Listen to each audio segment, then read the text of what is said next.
So in the history of cancer treatment, how we treat blood cancers has oftentimes informed the way we treat other cancers. In fact, the very first chemotherapy was a byproduct of the World War II chemical warfare program. Mustard gas was studied by Goldman and Goodman at Yale University, and they found that by making an intravenous preparation, they could treat patients with lymphoma. Patients largely had to be put into a coma to receive the drug, and you can understand why there might be some misgivings about the early days of chemotherapy. So in 1971, Nixon declares a war on cancer, but we didn't understand the enormous complexity of cancer cells. Subsequently, the NCI had a screening program where they found virtually any natural product and they looked to see if it had anti-cancer properties in the lab.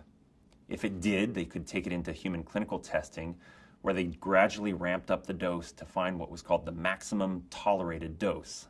So it was a Goldilocks pharmacology. Find something that has some efficacy and push it to its limit. Unfortunately, this resulted in quite a bit of patient toxicity, but it did yield fruits. The Madagascar periwinkle gave us vincristine. Soil samples from an Italian castle gave us adriamycin. The poisonous mayapple gave us etoposide.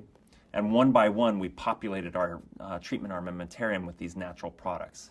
So in the past, with broad chemotherapy, we have treatments that affect the whole body and influence how a patient feels. And so historically, I've always had to tell patients, you're going to feel worse before you feel better.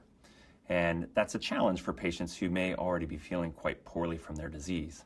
It's now, though, that we're able to rationally design chemotherapy drugs targeting key pathways for the disease, and we don't have the same issues with excessive toxicity and limited efficacy.